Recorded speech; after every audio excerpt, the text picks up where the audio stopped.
So we are here doing another Femme Futurists interview, which have literally become the highlights of my week. I feel like I get to learn so much every time we do this. So thank you, Lisa, for joining us today.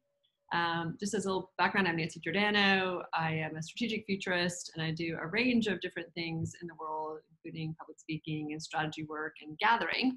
And I guess this would fall under the part we call gathering, which is that we created the Femme Futurist Society as a way of being able to gather the thoughts and the ideas and the energies of some really extraordinary people who are shaping the future and building it in one way or another, and to amplify the voices that are contributing to this work, because we just felt like they were underrepresented in so much of how it is discussed, both historically, contemporarily, and frankly, when you look into the future. There's just such an opportunity to invite more people into this work and into this thinking. So thank you so much for jumping in and being part of our confab here. Thank you so much for having me. I really appreciate it. Now, it's funny because you and I had never really met before this whole idea of reaching out to other female futurists. And you had actually reached out to me on LinkedIn about an initiative that you were starting at the same time, which was a support group. Was it for female futurists? I'm trying to remember. Yeah, female futurists and also researchers of all descriptions. You know, we've really been hit hard in these last few years with budget cuts and spending freezes. And I'm finding that we have all sorts of practitioners working in industry who really have no idea what we do, what our contribution is, why human-centered observation matters, why doing that work is tremendously impactful and yields great ROI. So we're trying to do a lot of educating right now, and LinkedIn has been a great place to do that. So yes, I set up that group. It's not super active yet, but I'm trying to, continue to carry the torch and be inspirational. And, this too will pass. I had a grandmother who was born in 1904 who I grew up with, and she never told me that she lived through a pandemic that lasted for several years back in 100 years ago. I was watching a movie with the story of Madam C.J. Walker, which is a phenomenal story and a phenomenal piece on Netflix. But there's a whole piece of her work. She died, I think, I want to say in 1919 or 1920. There's a whole part of her story toward the end of her life, and no one even mentioned that there was a pandemic that was going on at the same time. Like, it's just this huge event in history was something that was completely oblivious to all of us until, sort of February, March of this year, which is really quite stunning. So yeah, it's very interesting. So I'll just back up and say, this is Dr. Lisa G, and I'll let you say your last name, who has this, like many of us, these hyphenate titles of anthropologist. Oh my gosh, so many. You have a really, really long list of these wonderful titles, and such an interesting arc to your career. So I was going to say is that we didn't know each other before, but it turns out we have 109 LinkedIn connections. So we are definitely well connected and woven in other places. And that we did both have this curiosity of wanting to bring women together into this work and into this conversation at this moment in time. So when I got your LinkedIn invitation, I was like, oh, hold tight. We have another thing that will also be great that you will love. So I appreciate hearing. I know that we had an earlier conversation, and it was, I want to say if it was in May or April, but it feels like the world has shifted again. So I now timestamp these and say we're doing this on, I think it's June 22nd or January 3rd. Who knows what the world will bring and, next. But so much is sort of shifting under our feet, and we will have a chance to talk about your work in it. But anything else you want to say about who you are and introducing yourself before we jump in? Well, I'm a sociocultural anthropologist, first of all. So my undergraduate degree is in sociocultural anthropology, but I graduated in 1993, which was the same year the first graphical web browser came out, and I got bit really hard by the tech bug, if you will, and the tech and design bug. And I ended up in a bunch of very technical positions. I'm actually quite a technical person. I was in the military before I started my college career. And what did you do in the military? I was a linguist. I was a Russian linguist, in fact. The sign in front of our barracks said, "We're learning Russian, so you don't have to." I didn't spend very long in the military. I spent about a year and a half. I injured my knee, and they offered to let me out. And I thought about it and decided, I think I'm ready to just go ahead and go to college. So I spent a couple of years at community college, and then the VA actually helped me. I got a vocational rehabilitation deal, so I was able to go to UC Berkeley, which would not have been accessible to me otherwise. And I got a really great traditional anthropology education, which included studying monkeys and, you know, measuring skulls and all of the stuff that you imagine anthropologists do. But at the same time, I was looking all around me and I was seeing this whole generation of people, you know, we're Gen Xers, who had grown up with the promise of technology, grown up with technology. I had my first computer at 15. I was on the internet and BBSs. Oh yes, I was very into the whole thing. And I wanted to study those people. And I actually submitted a proposal to one of my professors saying, hey, look, I know this whole tribe of people who are BBS people and they're really into computers. And I, you know, was sitting around having conversations with these people and they're talking about motherboards and SCSI controllers and all this stuff I had never really heard about.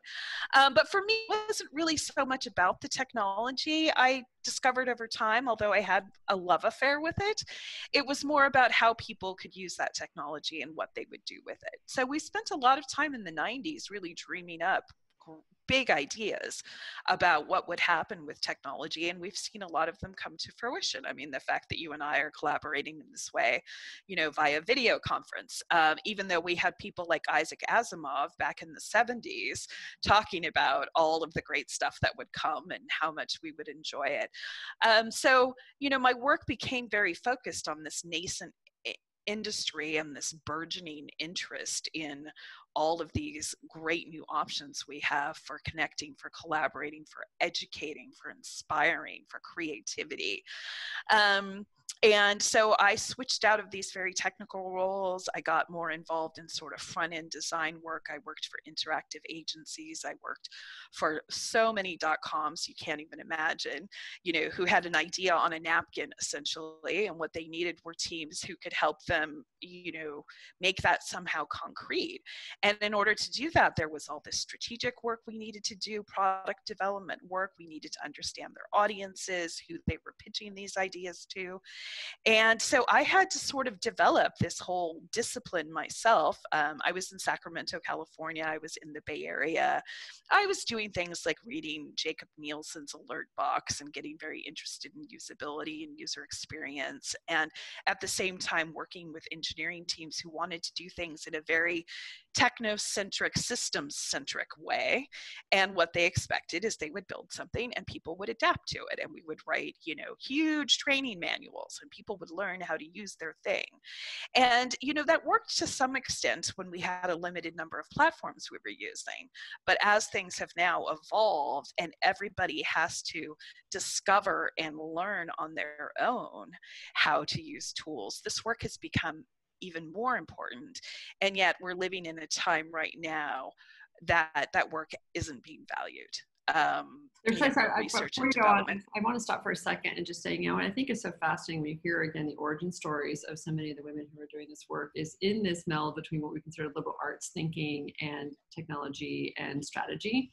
There's always this question about, does it make sense to go get a sociology degree or anthropology degree or psychology degree or any kind of you know, even a writing or history degree. And what you realize is when you take that and you can marry it with the curiosity that you have around the future, around these technologies, or the confidence you have to come into something that is still so nascent, it shows how much value it creates as it moves through. I think that people underestimate that. And I'm really excited to know that that was your journey and to see that and encourage other people in my world that are young people that are trying to understand that. I think we've been you know, given this message or this narrative that it, you know, this really matters and that doesn't really matter. And I just think you're living proof of how important it is that those things are even. Well, I kept going to school because I am a curious person and because I liked being able to structure scholarly projects and to go out and collect data and collect perspectives and figure out ways to educate people about what's going on. I mean, this is what anthropologists do, right?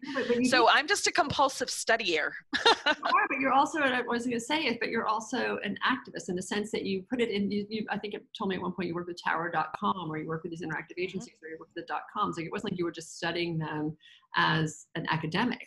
Like you were taking those skills and applying them to actually to the work that they were doing at such an early stage of what it is they're doing, which I think find encouraging for other people who are trying to figure out sometimes how to mash these skills. Yeah, the agency that I was working for let me develop a human experience practice, and I was the director of human experience, and we had approaches and frameworks and toolkits and methods and all of the kind of stuff you actually need to do to take that idea on a napkin and turn it into something that's actually viable and buildable. There's a lot of design work that goes into that. And, design work doesn't happen in a vacuum. Design work requires so many inputs. And some of those are very practical and tangible and functional and feature oriented. And some of those are more soft and fuzzy and, in the realm of how pleasant is this experience? And, is this delightful in some way? And that was the stuff that we cared about. We really cared about creating the best possible, products, services, experiences, whatever that we could. And we had a lot of latitude to experiment with a lot of things because there was a lot of money out there. Do you think the companies that you worked with in the late 1990s, right before the 2000 crash, were better prepared and survived better than the ones who didn't? I don't think all companies took that approach. No, we lost 80 to 90% of the efforts that were part of this 1990s information revolution groundswell. And honestly, it was heartbreaking. I left Tower because they were going bankrupt because they couldn't make the transition. And so I decided to go back to school at that point, and I got very interested in the learning sciences arena. I got very interested in how to apply principles in video games and play and game mechanics to learning, because I have been a gamer for many, many years, going back to Pong when I was like 11.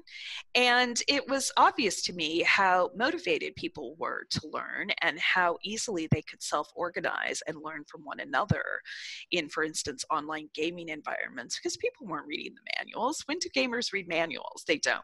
So I became extremely intrigued by how well people knew how to learn, and they could self-organize into communities, and they could learn, and they could self-organize into communities of practice. And so I became very interested in all of those principles.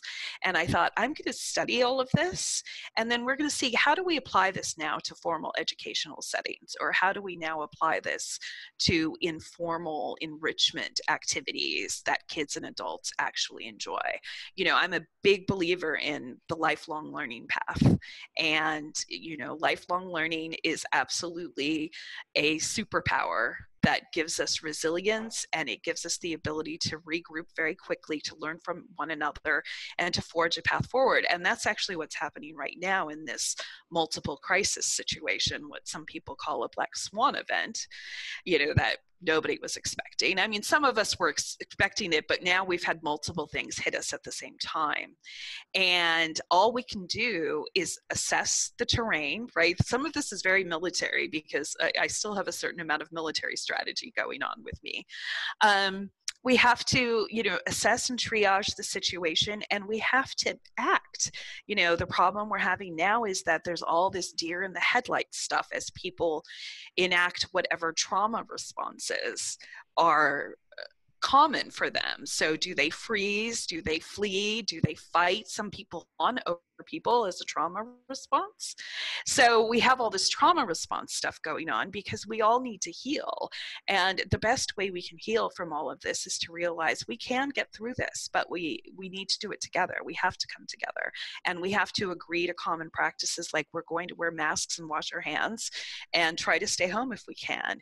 And there will be vaccines probably by the end of the year, and we will get through it, but we have to believe that we will. Yeah, I was going to say we will see about that. But fingers crossed. It's been fascinating that actually the 2 interviews in a row, the word trauma has come up from completely different contexts, different continents, different time periods even. But I think this has been an underappreciated portion of all the work that we're doing. And we often fly above that and sort of assume the stuff that's underneath will somehow magically resolve. And I think that as we get called more and more to these challenging environments, ambiguous environments, and ones that require that we act and do at the same time, I think you're right. You're going to see more of that. The triggers / historical responses become more evident, and that work will become more important, which goes back to, again, this yin and yang between the technology side of it and the human side of it, right? And the work that will be necessary to advance both successfully, I think. What's curious, if if we were sitting down and had just like hours to chat, there's a part of me that also is curious to see, like in that time period now between the 2000s when that happened, and to your point, so much of the promise of what was possible Our original dreams for the internet, I call them, was lost or been distorted, to where it is that we are now in 2020, and imagining where it is that we go forward. You know, I guess I wonder, and I'm sure we spent some time thinking about this, but sort of, I don't know if lessons learned are the right way of thinking about it, or things that we learned through that we now don't want to apply as we move forward. Is that an answerable question? Yeah, no, absolutely. So, you know, I'm a progressive activist. So I often say that progress is 2 steps forward and 1 step backwards. So if you take the long view, for instance, if we take civil rights, which is a great example right now, if we take the long view of civil rights or women's rights, if we want to look at it that way, we are doing better. We're doing a lot better than we were 100 years ago as women. You know, we only got the vote 100 years ago, right? We're still struggling to get women into the highest bastions of power. We're struggling with, I still find that breathtaking. yeah, we're struggling with racial justice issues, obviously, and giving everyone who's underrepresented the right seats at the table. But what we have managed to do is shift the conversation. You know, they say that the world is made up of words, right? That thing that I talk about in that Anthropology of the Future article we were talking about earlier. Because shaping the world with new words is a way to apply social responsibility. It's a way for us to be socially conscious and inclusive, and, you know, carry the right kind of torch in all the sorts of work that we're doing. So I guess my message to most people would be that even though things are incredibly frustrating and difficult right now, we are still making progress. And all of the tiny actions, all of those great things done with small things done with great love, I should say, in aggregate, make a big difference. And even though any individual person doesn't think they matter, as a whole, we matter. And anthropologists were very interested in holism, and we're always looking for those kind of larger patterns. And for me personally, I'm trying to figure out, how do we align people around common values that make sense to everybody? And so if anything were my soapbox right now, it would be, you know, we are not going to survive unless we embrace love for our fellow humans. We're not going to survive as businesses or organizations if we don't embrace compassion for our teams, for our customers, for our users, for our constituents. And I see a lot of attitudes and behaviors out there in the world that have been allowed to flourish that are frankly just way too cutthroat and way too short-term focused. And we have too many people in executive leadership now are just frankly worried about their exit strategy and aren't really firmly committed to building future-proof organizations, because we know how to do all of that. And there's a scholarly record that goes back decades and even centuries in anthropology that has a lot of valuable perspective on things like this. Cultures in transition, that's how anthropology began. We document cultures in transition, and these are cultures in transition. And as an anthropology of the future person, what I'm doing is looking around me all the time and thinking, okay, this is human behavior, this is culture, this is context, this is all the stuff we anthropologists focus on. So what will we decide, and what will change? And is there a way for us to come together as a society, as a global society, and make some decisions about the future world we want to create for everyone and future generations? Yeah, I'm going to pause you for a second. Just say, you know, when you talk about some of the decisions that leaders are making, I look back at and say, if you zoom out and look at the system, a lot of us is where the incentives are built, right? They're incentivized to behave this way. So you think about it again as the kind of anthropologist that you are, you start to see that that seems to be like a really big portion of the, you know, the work that needs to be done or the levers that need to change, right? When you start to imagine how is the whole reward system and how it works, and how do we create better rewards. And I have a lot of ideas about how to do that. And I think a lot about those kinds of things. You know, I think about gamification. So how do we gamify good behavior, and how do we get kids doing the right thing? You know, there are apps we could build for that. You know, we could have a Venmo for kids where, you know, you get points for good stuff people see you doing in the neighborhood.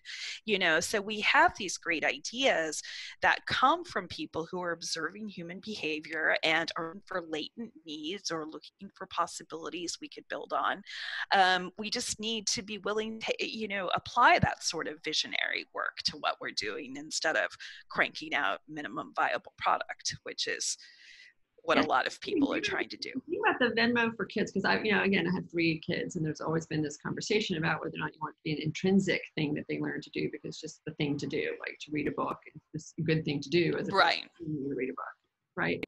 And so how do you build that sense of your own value set and sort of your behavior, whatever, in a way that doesn't require that every time you do an action you're rewarded. So I've always been on the tussle side of that, but then it also.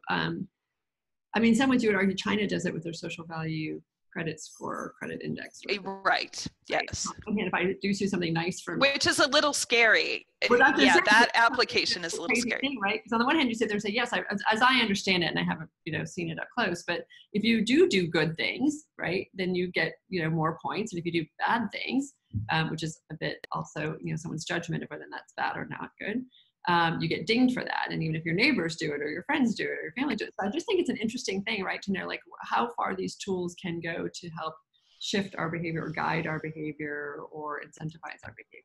Like, this is why we really need to think it through. And, you know, the ethical frameworks we apply are really important as well. The reason I like this idea, the Venmo for kids or whatever you call it, is I feel we're a culture that doesn't get enough recognition, and we really respond to recognition.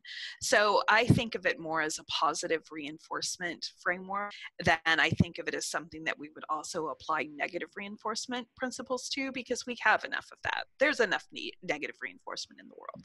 What we need to do is build in positive reinforcement and mechanisms for feedback that make people realize that participating makes sense and it's valuable and it makes me feel good. So that's where I'm coming from. Because I think, again, I imagine, again, through the anthropological lens, right, community used to play that. Like, you're a small community and you sort of stepped out of the bounds of the small community. You were, you know, giving pretty signals and good feedback about whether or not that was useful or not useful, helpful or not. It also is very restrictive. I mean, just all this stuff is really hard if you're an outlier in a community. Right? How do you ensure that you are also still rewarded or seen as valuable inside that community? But I do think there's an interesting thing to your point around wanting to feel recognized, wanting to feel connected, right? Wanting to feel as though the choices that you are making are somehow adding up to something bigger. Because I think that, you know, again, this piece that you and I quickly referenced that you wrote about anthropology of the future talks a lot about being able to orient our actions toward you know, the greater good, and that sense of feeling like you just said before, that you are part of it. Each of us holds some responsibility in that, right? And so if we all like are become these sort of and it's not pointless is the thing. Oh, look, we have a cat. That it's not pointless to participate, that it's not pointless to try to make a difference, that it's not pointless to vote, that it's not pointless to participate in a political system. Do you know, because that's the problem we're struggling with right now, and that is basically sheer fatigue. It's what we were talking about before, that it's trauma, but it's also about fatigue. You know, I often coach people and tell them, look, if you're going to give someone negative feedback, you need to give them 3 points of positive feedback before you give them a point of negative feedback. Because we live in a culture where people just show up and start delivering, you know, their point of view, and it's often extremely negative, and it doesn't take into account how much work people have put into what they're doing. It's just, we're wrong, this is wrong, whatever, I don't like it, whatever. And I feel like we just need to develop some better standards that are more compassionate, and that we need to commit to caring about everyone we work with and we serve. Because we're all in this together. We're all humans. We're all the same species. We all care about the same things. We have the same feelings. We all love our children. We all to survive, you know, so let's get on the same page somehow. It's fascinating to see, even in the Harvard Business Review, the word compassion keeps coming up. I've seen that, and I'm very happy about it. Yes. Isn't that really? I mean, because again, you and I have been thinking about this stuff for a long time and infusing work in different degrees. I've been using the word love in work for quite some time. Actually inspired to be completely fair, and attribution is Marianne Williamson's work about putting love at the center from Yeah. decades ago, not like recently, but I've been following her work forever. But it is really amazing and very encouraging to me to see the business press and, more, I don't know what you would call them, but, more stalwart, potentially, sort of, you can say patriarchal, but, hierarchical for sure. Structures looking at that word in those languages, and that word and this kind of language, back to your point about the language. Right. Like conscious capitalism they're talking about, and we're talking about social responsibility, talking about systems like triple bottom line reporting, where we care more about more than simply the revenue a company is making, because the value of an organization should be way beyond that. And if the organization, I think that they're separate, and it's either this or that. In reality, is that it's because you do this that you actually get that, right? We spend so much time doing the work that we do. We need people to be invested, we need people to feel healthy, and we need people to feel valued. And that's how organizations will move forward, if they just focus on each and every person. And it's also how our world will move forward, when we start focusing on each and every person. And are you educated? Are you nurtured? Do you have access to the opportunities you need? Do you have connections that will lift you up when you need to be lifted up? And those of us who are more privileged need to realize that it's our job to lift people up, and that it's good for everybody to do that. And why wouldn't we? There's a term that you used, or concept that you introduced in that article about the internet of people. I'm sorry, the what? The internet of people. Oh, yes. Yeah. Why do we talk about the internet of things? We should be talking about the internet of people. Tell me more. That's much more interesting. Well, I'm a spiritual person, and I'm a person who's in love with people, and I have vast networks of people, and I value them immensely, and I learn so much from them. And, I have now spent several decades working in the tech industry, or working with companies who get very obsessed with technological bravado, and they become very obsessed with whatever the new technology is that they've thought of, and they assume that they will build it and put it out there, and they'll get some marketing people, and people will start using it, and oh, how great it will be. And so there's not enough thought really put into, is this a useful application, for instance? So perfect Internet of Things example, I just saw this on the news like yesterday, CNET. Well, now Siri is compatible with Delta Faucet, that is like touch free, the one that you can just hit with your hand. And you can now tell your device that sits on the kitchen counter, Delta Faucet, turn on and fill up 1 cup of water. And I'm watching it and I'm thinking, oh, smart home people are really desperate to come up with applications for this stuff. And I love the innovation. It's great. But in the time you can say that to Siri, you can fill a cup of water and go do your thing. I'm a cook, So I find that sometimes they're trying too hard, when really what they need to do is what like Procter & Gamble did many years ago, which was to hire ethnographic researchers, anthropologists, to go into people's homes to see what opportunities there might be. And they figured out that women in particular end up mopping floors after dinner, and they hate it. And they did this whole study about how much people hate mopping the floors, but everybody wants clean floors. And they came up with the Swiffer, which is a human-centered design product, and it was very innovative. And I have one, I use it all the time, and people use them all the time. So, when you take the time to go out and actually study people, not only can you validate your concepts to see whether there's even an audience for them, but you come up with new stuff all the time. So it shocks me actually that more of that work isn't done, like around smart homes.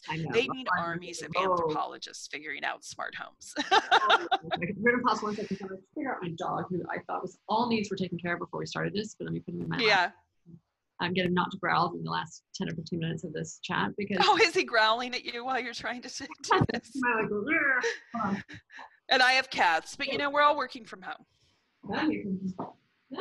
Oh. I think everyone needs some love. So. Aww. Again, I really did try and prepare for this before we did. But anyway, hey, this is real life. This is how we live. It's fine, you know. We have all of these professional barriers. Did you see the video that was about the guy who was trying to do the very fancy interview with like the BBC or something, and his kids came in the middle of it, and it totally went viral because we all know that feeling. Well, and there's some weather person apparently whose cat now has become super famous because the cat just sort of like crawled into the first one, and now everyone wanted more and more and more of the cat. So the cat became part of his thing. Okay, well, so this is Eli, who may or may not be in some of our sessions. Oh, that's good. Yeah, I have 3 cats. They like hanging out in the window. I know. Well, it shows us as full-rounded people. Anyway, but back to so the Internet of People thing, which is separate from me slightly from human-centered design. So human-centered design, really getting in there and understanding that. Well, I guess it's related. Like to me, this whole concept of putting humans at the center. We've been talking about it in our work, about this idea of the human cloud needs to exist inside the digital cloud. Like we always talk about the digital cloud, but we forget about the humans. So putting the humans at the center, but the human is not just an individual. The human is this network, right? So you talk so much about the connection, and you build these connections and recognize how important they are. So I think it's about how we build these capacities for being able to keep up with the technology. As the, the digital cloud and digital landscape continues to expand, how do we level up? And so I think that a big part of that is connection. I think a big part of that you would agree is consciousness and being more aware of this, right? And tuning into ourselves and to others, compassion, and all that. So I just think there's a really interesting thing that goes beyond just thinking about how someone would use a piece of technology, but really about how do we exist inside a society that is built with this much technology, data, opportunities for gamification or not around it. Like I just think that we're just scratching the surface. Well, what organizations aren't in the people business? I can't think of any organization or business or any real entity, right? That's not in the people business somehow. So understanding people is fundamental to everything a business or organization does. And we know that with really great teams, what an organization can deliver is truly astounding. But I've been I'm just going to for 1 second and say P&G though, which was considered actually at the time that they did all that in-home anthropology work really, really they considered it so extraordinary what they did, has also lost their way as we've moved into the 2020s and don't have a range of products that are quite as important to us in our household being. So I guess the question is, how people lost their way? They've forgotten about that work. We're now lacking institutional memory and organizational memory to go back through previous projects or to have repositories of research that we look at. And people have just decided we're just going to get together in real time. We're just going to design whatever we want.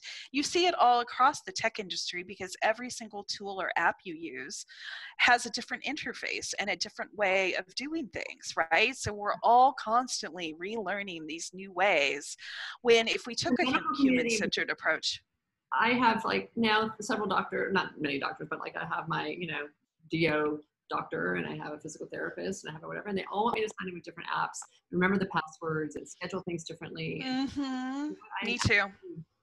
I am over it. And I know there was somebody who was trying to create kind of the platform for healthcare apps, and I remember speaking at a conference that I was at years ago, and it doesn't seem to have actually taken off yet, but man, there's such an opportunity. That's an area I'm now getting more focused on. We recently set up a social impact creative think tank, and we have a health and wellness advocacy practice area and a couple of medical anthropologists. We have someone we just interviewed today who's going to be part of it as well, who has done some really serious work with veterans who are trauma survivors. So we're working hard in a whole bunch of areas. Also just creativity and innovation and ingenuity in general. Everybody says they want more of it, but I feel like a lot of organizations just don't really know how to approach it. And, creativity can open lots of cans of worms, and a lot of people aren't that comfortable with it. We're also interested in applying good military leadership principles to business. I'm a pacifist, but I worked and operated and was trained in military organizations, and some of that stuff is really great. And I feel like there are standards and systems of camaraderie and training people and getting people aligned and stuff that the military does really well. Organize quickly in a crisis. That's what we're all trained to do. So yeah, we're trying. What's that? I love the paradoxes that you are. Oh, I know. So active in your peace work, in your social justice work, and I love that you can also embrace the advantages of, to your point, there are certain things that the military has done very well in being able to coordinate people in action. I like stealing good ideas from all over the place. I don't mind where a good idea comes from. I know I just cut you off, so if there's a thought, let me know if you want to finish that. But I was going to say, I think as we round up, and I kind of figure out what this dude needs, the social impact work that you're doing, and you just gave us a bit of an introduction to sort of where it came from and where you guys are headed. Well, I'm super inspired, first of all, to so much movement in this area. We've had these crossing the chasm difficulties in the social justice arena because we haven't been forced to confront the issues. I'm very active in the resistance. I've been very active with Black Lives Matter stuff over a period of a very long time. And there have been, some issues with violent protesters and riots and this and thing, but we're finding that a lot of those people aren't the Black Lives Matter people. They're committed to nonviolent resistance, and I've now watched them for years doing a very good job with nonviolent resistance. But they have been trying to up the ante, and I think they're doing a really good job, and I'm very glad that things have now settled down a little bit. We are still seeing violence towards protesters, like what just happened at the White House yesterday. But we also have more cameras on those people, and all of that stuff is going viral. And we're having great stuff like teenagers and K-pop fans getting together now to buy tickets to the Trump rally, so that it ended up being essentially empty. I think, again, it wasn't because that wasn't why his stadium was empty. My understanding is it didn't block people from being able to go to the event. It just made it seem it messed up all their data. Yeah, and then at the same time, they didn't have very many people. Yeah, they didn't have as many as they expected. They're blaming the kids now for the fact that the rally was less popular than they expected to be, and I don't think that that's why it was. I think it was just that they had expectations that were so high because the kids had inflated them because of the work. Right. Yeah, and they had an overflow area set up for outside that they didn't end up needing because they thought their numbers were getting high. Right. Yeah, so we're seeing examples of creativity and ingenuity that are just mind-boggling. And I think about it sometimes, when I'm sitting on my bed tweeting the revolution from my phone while I watch something on my 50-inch, right? Sometimes I'm thinking about, what would Dr. Martin Luther King think about what I'm doing right now, and how easy it is for us to do this, and how relatively safe it is for us to do this still, at least in this country. Or, Gandhi, or any of the other great leaders, Nelson Mandela, people that we, really respect, because these tools in our hands are incredibly powerful. And if, I would leave you in this audience with anything, it would be your agency matters.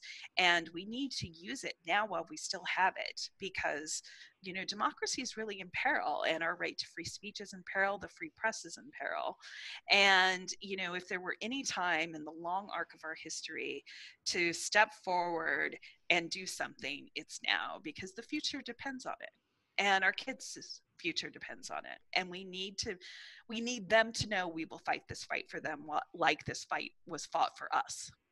Amen. This is why I go back to, again, it's so fascinating about these interviews is that, again, many of us didn't know each other. Our backgrounds are so different, and that we do end up right around the same pond, right around the same ideas of what it is that we want to be paying attention to, and how we want to be able to coordinate this combination of people and community and technology into this future. And again, the focus on encouraging youth to feel as though there is hope and a positive narrative, and they're a really, really important part of it. I think that was probably the most encouraging part about the whole K-pop part, is that kids felt like they had agency and that there was something that they could do. And they just weren't waiting around for everybody else to give them permission or tell them that it was all going to be okay.